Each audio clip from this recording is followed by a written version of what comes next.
Doctor Asim Yusuf साहब हमारे साथ आज ट्रांसमिशन का हिस्सा है। शौकत खानम जो हॉस्पिटल है ये काम किस तरह से करे, इस हवाले से इनसे बात करनी है। हम सब जानते हैं कि पाकिस्तान में सेहत के हवाले से बहुत ही ज़्यादा सहूलियात का फुकदान रहता है और स्पेशली जो इस तरह के मरज़ हैं, इस तरह के अमराज में मुब्तला लोग हैं, उनको अपने इलाज में बहुत सारे मसाइल का सामना रहता है। इलाज इस कदर महंगा है कि हर शख्स अफोर्ड नहीं कर सकता, फिर उसकी तशख़ीस में भी इतना ख़र्चा आ जाता है कि वो एक आम शख्स के लिए आसान नहीं होता कि वो मैनेज कर सके। तो डॉक्टर साहब, सबसे पहले तो आपसे मैं ये जानना चाहूँगी कि शौकत खानम मेमोरियल हॉस्पिटल जो है इसका आगाज़ कब से हुआ और अभी कितने पेशेंट्स इस हॉस्पिटल से मुस्तफ़ीद हो चुके हैं, किस तरह ये काम कर रहे हैं? शुक्रिया जी। शौकत खानम कैंसर हॉस्पिटल लाहौर जो है वो 29 दिसंबर 1994 को खुला था। उसको 30 साल हो गए हैं फंक्शन करते हुए। हमारा दूसरा अस्पताल पेशावर में है जिसमें तमाम वही सहूलियात हैं जो लाहौर में हैं। वो दिसंबर 2015 में खुला था, तो वो उसको अब 9 साल हो गए हैं। और तीसरा अस्पताल जो सबसे बड़ा बन रहा है कैंसर हॉस्पिटल पाकिस्तान का, लाहौर से दुगना है साइज़ में, वो कराची में इस वक्त ज़ेर तामीर है।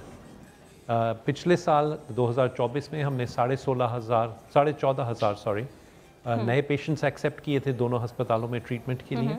उसके अलावा तकरीबन 30,000 मरीज़ फॉलोअप में होते हैं जिनका एक्टिव ट्रीटमेंट हो गया होता है, पर वो 5 साल बाद तक आते रहते हैं टेस्ट कराने और मुआयना कराने। तो तकरीबन 45 से 50,000 मरीज़ किसी भी वक्त दोनों अस्पतालों में ज़ेरे इलाज होते हैं। ठीक है। अच्छा, ये भी एक तासुर है इस हॉस्पिटल के बारे में कि यहाँ पर जो लोग पे करके इलाज करवा सकते हैं वो भी जा सकते हैं और लोग इंतखाब भी इसी इदारे का करते हैं क्योंकि यहाँ पे फैसिलिटीज़ बहुत अच्छी हैं। तो क्या VIP प्रोटोकॉल वगैरह उस हवाले से दिया जाता है पेशेंट्स को जो लोग पे करें, या वही सहूलियात दी जाती हैं? नहीं, हमारे सारे मरीज़ हमारे लिए VIP होते हैं। अच्छा। सारे मरीज़ एक जैसे स्टैंडर्ड पे ट्रीट किए जाते हैं। सबको आला मयार की तशख़ीस और इलाज की सहूलियात फराहम की जाती हैं। तकरीबन 20% हमारे मरीज़ पे करते हैं अपने इलाज के लिए और 75 से 80% जो हैं कंसिस्टेंटली 30 साल से 75% से ज़ायद मरीज़ों का बिल्कुल फ्री इलाज किया जा रहा है दोनों अस्पतालों में, और कोई फ़र्क नहीं किया जाता दोनों में। और डॉक्टर्स और नर्सेज जो हैं, हमें नहीं पता होता कि कौन पे कर रहा है और कौन है जो सपोर्ट पे है। ठीक है, वो एक ही क्राइटेरिया के थ्रू आप उनको ट्रीट कोई करें। VIP फैसिलिटीज़ बिल्कुल नहीं जी, ये बता दें कि ये जो मरज़ है इसके इलाज में, इसका इलाज का जो सामान है, अद्वियात हैं, उसमें कितना खर्चा आ जाता है और किस तरह आप लोग मैनेज करते हैं? कैंसर एक बीमारी नहीं है, मुख्तलिफ कैंसर्स होते हैं। सबसे कॉमन जो कैंसर है, सबसे ज़्यादा जो देखा जाता है हमारे सारे दोनों हॉस्पिटल्स में, वो ख़वातीन में छाती का कैंसर है। उसमें जब पहली दफ़ा मरीज़ आते हैं तो अंदाज़न 12.5 लाख रुपया उसका ख़र्चा होता है एक पेशेंट के ऊपर मुकम्मल इलाज करने का। मुख्तलिफ कैंसर्स के मुख्तलिफ ख़र्चे होते हैं। खून का कैंसर जो ल्यूकीमिया है, उस पर तकरीबन 25 से 30 लाख रुपया ख़र्च होता है इलाज पे। और अगर उनका पहली दफ़ा इलाज ना हो सके और बोन मैरो ट्रांसप्लांट करना पड़े, जो कि ऑल्सो हम फ्री प्रोवाइड करते हैं, तो उस पर फिर तकरीबन डबल हो जाता है, 50 से 60 लाख मुकम्मल खर्चा होता है ऐसे कैंसर के मरीज़ पे। वो भी कम्प्लीटली फ्री किया जाता है इलाज। माशाल्लाह। और फंडिंग के हवाले से क्या है, जो मुखिर हजरात फंड करना चाहे, इस कार्य खैर का हिस्सा बनना चाहे, वो कैसे कांटेक्ट कर सकते हैं?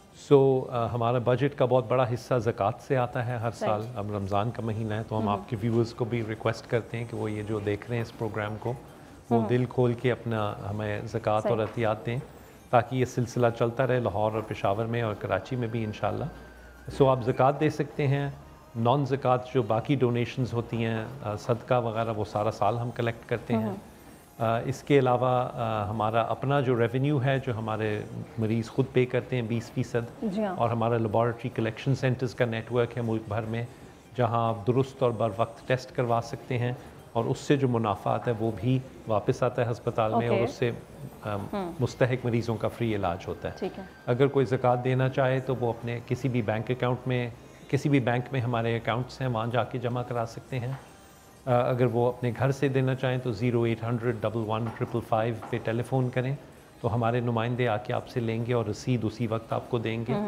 बैंकिंग ऐप से या मोबाइल से आप डोनेट कर सकते हैं, अपने क्रेडिट कार्ड या डेबिट कार्ड से दे सकते हैं।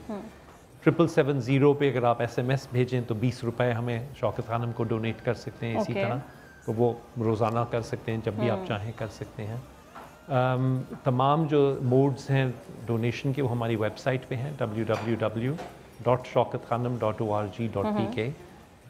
और इस साल का हमारा बजट 38 अरब रुपए है, ताकि लाहौर और पेशावर में काम चलता रहे और कराची का जो तामीरी काम है वो भी जारी रहे।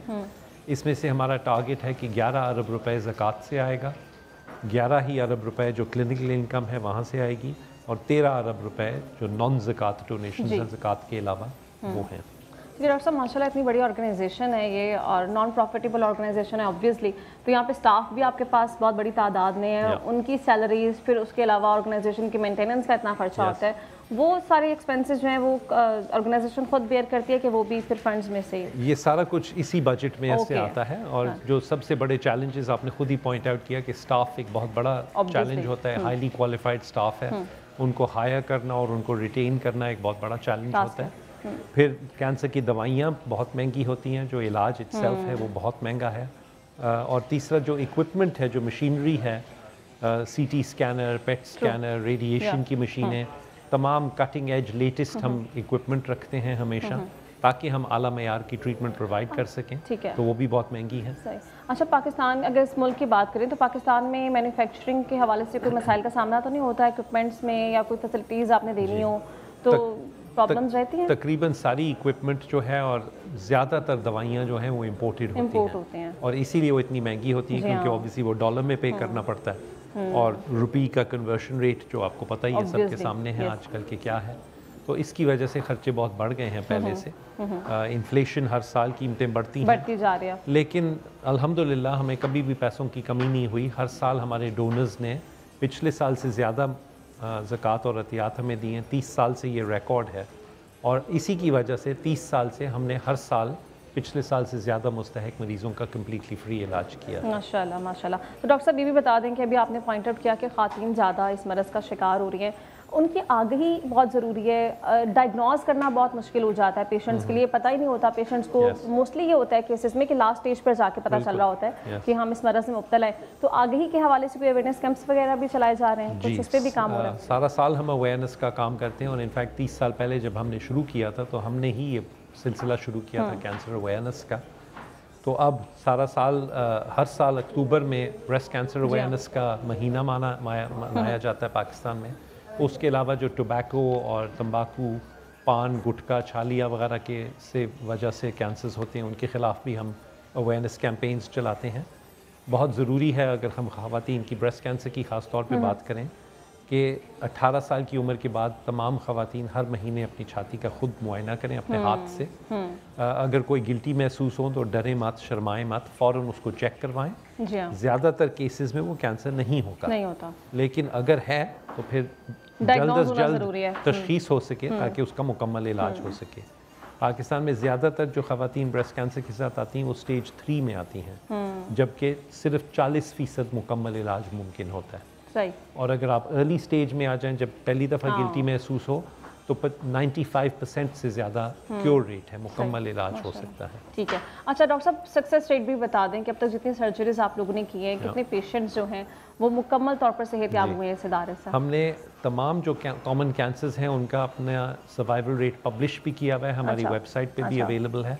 तमाम फिगर्स मुझे वैसे तो नहीं याद, लेकिन मैं ये बता सकता हूँ कि स्टेज बाय स्टेज हमारे एग्जैक्टली वही सर्वाइवल रेट्स हैं जो वेस्ट में हैं। फ़र्क सिर्फ ये है कि हमारे यहाँ ज़्यादा एडवांस स्टेज में आते हैं। तो अगर 100 मरीज़ आते हैं और 80 उनमें से स्टेज 3 में आते हैं, तो उनका तो 40% ही सर्वाइवल रेट होता है। बिल्कुल। हमारे यहाँ बहुत कम अर्ली स्टेज में आते हैं, लेकिन अर्ली स्टेज का भी हमारा सर्वाइवल रेट वही है जो वेस्ट में है, और लेट स्टेज का भी वही है जो वेस्ट में है। ठीक है।